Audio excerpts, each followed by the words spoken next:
Eita, boa noite, galera. E aí, como vai? Tudo bem? Bora lá para mais uma aula de História do Brasil, vamos lá. É, Semana passada a gente não teve a aula, peço desculpa para vocês, foi só aula de História Geral, mas é que eu tive alguns probleminhas e não tive que resolver, então não deu para fazer aula, mas vamos lá, agora. Essa aula de hoje, né, nossa sétima aula, ela vai ser sobre expansão territorial, então ela dá continuidade das aulas anteriores.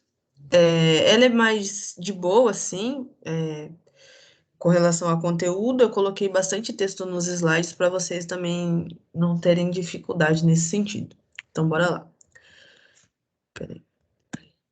Primeiramente, a gente tem que considerar qual o cenário que o Brasil estava vivendo naquela época para que houvesse uma expansão territorial, né? A necessidade de uma expansão territorial. Vocês podem encontrar em algumas questões de história que o Brasil digno ignorava o vulgar. O que isso quer dizer? A gente tinha um Frei Vicente que ficava em Salvador, e uma das obras dele, em 1627, ele relata assim: da largura que a terra do Brasil tem para o sertão, eu não trato, porque até agora não houve quem a andasse por negligência dos portugueses, que, sendo grandes conquistadores de terras, não se aproveitam delas, mas contentam-se em andar arranhado ao longo do mar como caranguejos. O que Frei Vicente quer dizer com essa frase? Ele quer dizer que o Brasil ele não expandia para o interior, então a gente só ficava no litoral, entendeu? Os portugueses eles não tinham comprometimento para a expansão territorial. Então, isso quer dizer que houve um desenvolvimento maior no litoral brasileiro. O religioso, ele ignorava os portugueses que construíam o Brasil na visão dele vulgar. Então, a construção do Brasil na leitura religiosa era uma construção vulgar. Então, é uma sociedade na qual os homens nascidos em determinada posição social poderiam construir outra, com seu próprio esforço, enriquecendo sem para isso importar a condição de nascimento, o que não acontecia no Brasil. Se você nascia filho de senhor de engenho, você ia continuar sendo filho de senhor de engenho. Se você nascesse escravo, você ia continuar sendo escravo. Então, além disso, a gente tem essa perspectiva das autoridades litorâneas. Então, a gente não tinha uma autoridade no centro do Brasil, e sim no litoral. Então, há um ignoramento com relação a inúmeros portugueses que tinham deixado relatos, né, do sertão brasileiro. Então, a gente não tinha o desenvolvimento do sertão brasileiro. Dentro disso, há essa necessidade, né, de se adentrar ao sertão, à parte mais fora do litoral, né? E daí quem vai fazer isso? Vão ser os bandeirantes, com a criação das bandeiras. A capitania de São Vicente, que vai estar localizada em São Paulo, ela vai ser o centro das bandeiras, né? E os bandeirantes, eles vão ser os herdeiros de portugueses que vieram para produzir açúcar em São Vicente e não deu certo. Então, a partir disso, eles tentam desenvolver outra atividade para que eles consigam arrecadar um dinheiro e consigam ser bem-sucedidos. Então, esses bandeirantes, eles vão se tornar pioneiros no adentramento e na exploração do centro do Brasil. Então, eles vão formar bandeira como uma atividade econômica e com o objetivo de enriquecimento. Então, é isso, os bandeirantes aqui, ó. São Vicente está aqui. Os bandeirantes, eles são formados aqui. Então, eles formam algumas expedições, que a gente vai ver os tipos de bandeiras, e eles vão adentrando o Brasil, né? Dentro do Brasil, não que não tinha nada dentro do Brasil, convenhamos, cá entre nós, que os povos originários estavam em peso dentro do Brasil, estavam sendo exterminados constantemente. Mas os bandeirantes, eles fazem esse papel de levar, vamos supor, adentrar mais, que está dentro dos relatos, né, o que tinha dentro do Brasil e trazer informações para a galera, informações do que era visto dentro do Brasil. E daí eles vão fazer isso, né? Ó, aqui eles saem daqui, as primeiras expedições, São Vicente e São Paulo, e você vê que eles vão margeando todo o rio, né? Porque quando você quer explorar algum lugar, em torno do rio é a melhor opção, né? Disponibilidade de água, disponibilidade de tudo, assim. Então eles vão aqui, ó. Estão vendo? Essas são as principais expedições de bandeiras que a gente vai ter. Então, como eu já disse, a gente vai ter os bandeirantes, vão entrar para dentro do Brasil, só que vão ter tipos de bandeiras, com objetivo em comum, expansão territorial, exploração para dentro do Brasil. Todas as bandeiras tinham esse objetivo, só que algumas tinham outras questões. Então, a primeira bandeira vai ser a bandeira de caça ao índio. Essas bandeiras, né, a gente vai ter os bandeirantes caçando índios e vendendo como escravo aos senhores de engenho e baianos. Então, a gente vai ter um enriquecimento econômico a partir da venda dos índios, né? A caça e venda dos índios. As outras bandeiras, bandeiras de prospecção, que é os bandeirantes que eram incentivados pelas autoridades portuguesas no litoral a entrar no território em busca de metais preciosos, ouro e prata. Então, o objetivo também era o enriquecimento. E a bandeira do sertanejo de contrato, que vão ser os bandeirantes contratados por senhores nordestinos que vão destruir os quilombos. Então, se eles são contratados por senhores nordestinos a destruir os quilombos, eles tinham uma grana aí, um enriquecimento. Então, tem todo um objetivo em comum. Então, vocês têm que lembrar que é o que vai cair no vestibular. São três tipos de bandeira: bandeira de caça ao índio, prospecção e sertanismo de contrato. Bandeira de caça ao índio, ela vai caçar o índio e vai exterminar mesmo. Prospecção é aquela que entra em busca de metais preciosos, que a gente vai falar nas próximas aulas sobre mineração. E de sertanismo de contrato é as bandeiras contratadas para destruir o quilombo. Contrato, entendeu? Contratadas para destruir os quilombos. A gente vai ter, então, São Paulo, dentro dessa perspectiva, né, de bandeira. São Paulo, ela era a principal fornecedora agrícola na colônia, então suponha que a historiografia dominante no passado, que a grande atividade de apresamento de índios a partir de São Paulo tinha por objetivo fornecer escravo para as áreas onde se produzia cana-de-açúcar, a gente vai ver que a destinação dos índios, dos indígenas que eram raptados, ela vai se dar em uma escala secundária. Então, a maior parte desses indígenas, eles vão ficar em São Paulo, nas fazendas de gado ou trigo, na produção de milho, feijão, mandioca e legumes. Então, tinha um objetivo para caçar o índio. Ele voltava para São Paulo e servia de escravo para esses fornecedores agrícolas da colônia, uma vez que a produção agrícola em São Paulo era muito alta.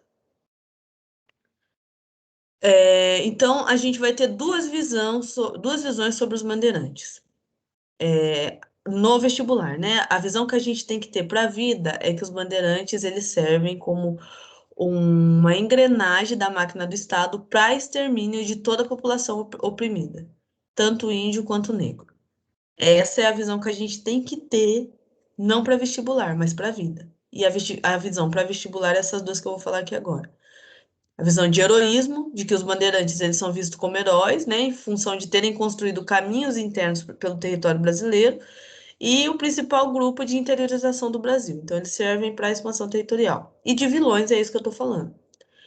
Terem caçado e vendido indígenas e terem destruído quilombos. Então, é isso. Você tem que, pro vestibular, saber essas duas. Heroísmo, porque eles ajudaram, auxiliaram para a interiorização do Brasil. E vilão, porque matava índio e matava africano. O que a gente tem que ter para a vida é a segunda visão, que eles entravam e matavam mesmo, capturavam mesmo, entendeu? O Brasil já tinha uma interiorização com a população indígena e com os quilombos. Só que daí se desconsidera tudo isso por conta da colonização e fala que foi os bandeirantes que fizeram. Mas isso é uma questão que você tem que ter para a vida. Para o vestibular é isso aqui que eu estou falando. Outro tipo de atividade econômica que serve para a expansão territorial vai ser a pecuária.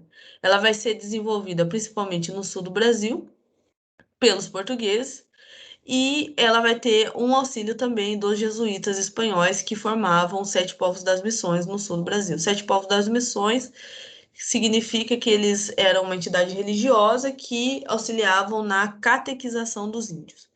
Então, os bandeirantes, eles descem em busca dos índios, né, na região sudeste, e ele abre espaço para os portugueses, sudeste e sul, abre espaço para os portugueses desenvolverem a pecuária ali naquele espaço. Então, a pecuária vai ser também uma forma de expansão territorial que a gente vai ter naquele momento histórico.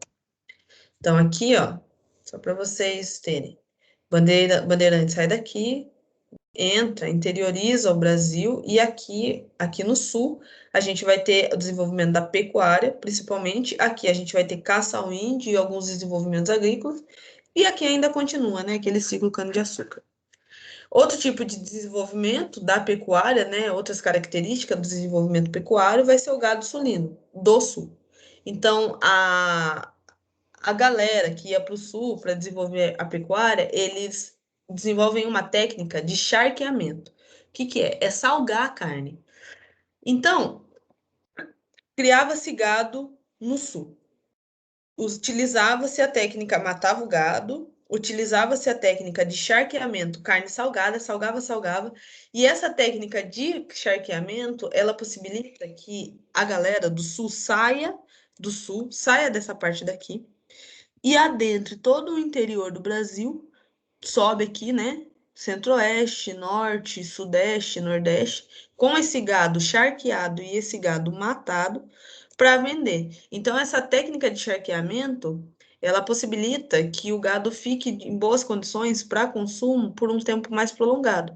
Então, a partir disso, dessa técnica, o Sul ele se torna o maior vendedor de carne para as outras capitanias da colônia, principalmente para a região das Minas, que a gente vai ter a gente vai ver na próxima aula que vai estar tendo o desenvolvimento da mineração ali. Então é importantíssima essa técnica de charqueamento para a interiorização do Brasil, para a saída do Sul e para auxílio, né, de todo esse processo aí. Então, ó, área de criação de gado. A gente também tem área de criação de gado aqui no Nordeste e produção de açúcar. Mas se a gente vê que a produção de açúcar está mais concentrada no litoral. Mas a gente vai ter aqui criação de gado. Também que possibilita a técnica de charqueamento a vender gado para as outras regiões. A gente também vai ter área de criação de gado aqui embaixo. A pecuária no sertão nordestino, que a gente está vendo aqui nesse mapa. Então, ela vai ver que o litoral ele vai ser ocupado pela produção de açúcar e o sertão ele vai ser majoritariamente para a criação de gado. Então, no século XVIII, os pecuaristas eles vendiam o gado para a região das minas e para a elite açucareira no litoral, e com a crise da mineração, que a gente vai ver mais para frente, e a queda na produção de açúcar, a pecuária nordestina também vai entrar em crise, porque não tinha para quem vender. E daí a gente vai ver os desdobramentos disso nas próximas aulas, mas a gente vai ver o impacto, né, dessa quebra da pecuária e daí ela só permanece mais persistente no sul. E a mão de obra? Qual era a mão de obra utilizada nessas instâncias? Como as regiões de criação de gado não foram o carro-chefe da economia brasileira, então ele tinha dificuldade em comprar escravos. Porque a gente vai ter o desenvolvimento do açúcar, né? Que daí gira em torno da escravidão, tanto indígena quanto a escravidão africana. Mas a gente tem desde o início, né? Lembra? Plantation, todas essas coisas aí que a gente já falou. Então, a gente vai ter escravo disponível para isso, mas para pecuária, então, já dá uma dificultada. Então, era comum uma multiplicidade de mão de obra escrava e livre. A gente tinha tanto escravo indígena e africano, como tinha gente trabalhadores livres, brancos, que auxiliavam nesse processo de desenvolvimento, né, da pecuária. Então, é isso. É importante lembrar isso para o vestibular. Como que era a mão de obra na pecuária? Vou repetir aqui para vocês. Mão de obra na pecuária era híbrida, era mão de obra escrava e mão de obra livre, uma vez que a pecuária ela surge depois da cana-de-açúcar e depois dos outros desenvolvimentos econômicos e não dá conta de manter essa mão de obra escrava. Além disso, além dessa ocupação que a gente vai ter da pecuária no sul, no nordeste, ocupação da mineração, bandeira e tal, a gente vai ter uma ocupação no norte também muito grande. Então, a região norte, ela vai ser mais tardia, justamente por um entrave geográfico que a gente vai ter ali, né? Eu vou mostrar para vocês o Cabo de São Roque, aqui. Esse Cabo de São Roque, aqui em cima, ele vai ser um sistema de muita corrente marítima, muito vento, muito tudo, bem localizado no Rio Grande do Norte. Então, ele acaba separando o estado do Brasil. Para baixo do Cabo de São Roque, que é o Nordeste, que é onde a gente tem o maior desenvolvimento, e para cima do Cabo de São Roque, que é o norte, que a gente vai ter um desenvolvimento mais tardio, né? Uma interiorização mais tardia, justamente por isso. Ninguém passava o Cabo de São Roque. Então, essa parte aqui, ó, aqui é o Cabo de São Roque, que é bem a ponta do Brasil. Não sei se eu tenho outro mapa para mostrar para você. Aqui, ó. O Cabo de São Roque está aqui. Então, essa parte aqui de baixo, ó, a gente via que os portugueses vinham daqui, né? Passava aqui. E depois, para subir essa parte aqui, era muito difícil, porque era muito vento aqui, muita corrente marítima, que impossibilitava esse deslocamento. Então, a gente teve um desenvolvimento maior, muito maior aqui, e depois, né, com essa necessidade de ocupação e interiorização, a gente vai ter tardiamente esse desenvolvimento no norte. Não sei se ficou evidente para vocês. Então, em 1621, a partir desse desenvolvimento do norte, a gente vai ter o estado do Grão-Pará e Maranhão, essa fundação desse estado. Então, a coroa portuguesa, em 1621, ela decide dividir a região acima do Cabo de São Roque do resto do Brasil e cria o estado do Grão-Pará e o estado do Maranhão, com uma administração própria, então era autônomo. E daí a gente vai ter a enviada de muitas entradas, expedições financiadas pela coroa, tá escrito errado aqui, gente, é coroa, pela coroa portuguesa para o reconhecimento do norte da América Portuguesa. Então, essa necessidade de interiorização e reconhecimento. Mesmo que tivesse administração própria, a coroa ainda intervia, né? Expedições financiadas pela coroa para a ocupação dessa região. Então, aqui, ó, é um corte dessa região. A gente vai ter, ó, presença muito forte de jesuítas, né? Povos das missões e algumas limitações atuais. A partir desse desenvolvimento do estado do Grão-Pará, a gente vai ter o desenvolvimento de outras especiarias, diferente da pecuária, diferente da mineração, diferente da cana-de-açúcar. Essas especiarias são denominadas de drogas do sertão. O que são essas drogas no sertão? Elas são produtos da floresta amazônica que têm potencial medicinal, doméstico, alimentício. Então, a partir do século XVII, a gente vai ver a necessidade, né, o interesse dos portugueses em coletar essas drogas do sertão. Então, a gente vai ter uma interiorização e uma ocupação muito mais forte nesse momento, no norte, justamente para a coleta dessas drogas do sertão e ocupação da região. Então, isso que vocês não podem. O que eram essas drogas do sertão? Era algodão, era amendoim, era pimenta, essas coisas, sabe? Essas questões. Então, é importante lembrar das drogas do sertão. E a mão de obra na extração das drogas do sertão? Quem era? Como é uma atividade econômica realizada acima do Cabo de São Roque, os comerciantes de escravos portugueses, eles não levavam africanos para cima do cabo, já que não consegue descer para vender africanos no Nordeste. Então, a gente não tinha essa dinâmica econômica, né? Leva africano, desce africano. Ou leva e deixa lá e o africano fica lá para sempre, ou, ou não vai com ele, ou deixa ele lá fora. Então, por optar por essa escolha de deixar os africanos no Nordeste, a mão de obra utilizada vai ser indígena, dos indígenas localizados no Norte. Então, as drogas do sertão, elas são majoritariamente feitas a extração por mão de obra escrava indígena. Indígena, marquem isso. Justamente, os indígenas que já localizavam no norte. Justamente por essa dificuldade de vender africanos no Nordeste. E no norte, né? Dentro disso, a gente vai ter uma maior expansão territorial, né? No território brasileiro. Então, a gente vê que passa, lembra do Tratado de Tordesilhas? Que a gente. Peraí, galera, deixa eu fechar a porta aqui.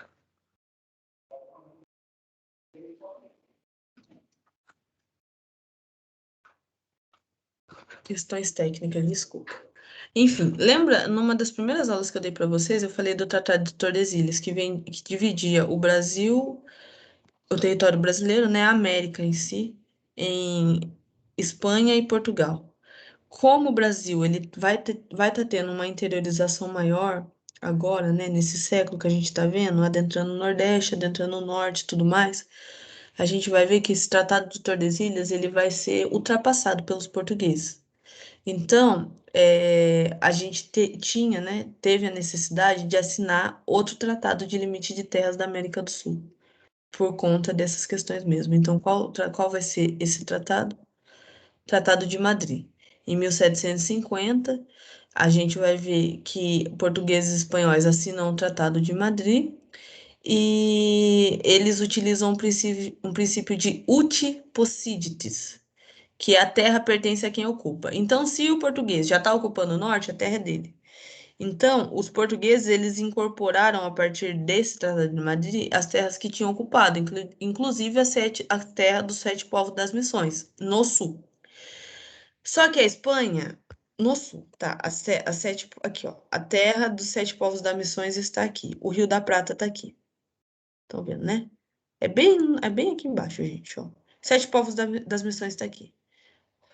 Já é ocupado por portugueses. O Tratado de Madrid assegura que, se já é ocupado por portugueses, continua pelos portugueses. Só que esse desenvolvimento da América Latina, nessa parte aqui, era dos espanhóis. E a gente tem o Rio da Prata aqui. O Rio da Prata, ele serve para os espanhóis entrar e adentrar na América Latina. Se os portugueses estão ocupando esse território, o Rio da Prata passa a ser dos portugueses. Então, os espanhóis, a partir desse Tratado de Madrid, eles revêem todas essas questões justamente para essa localização do Rio da Prata.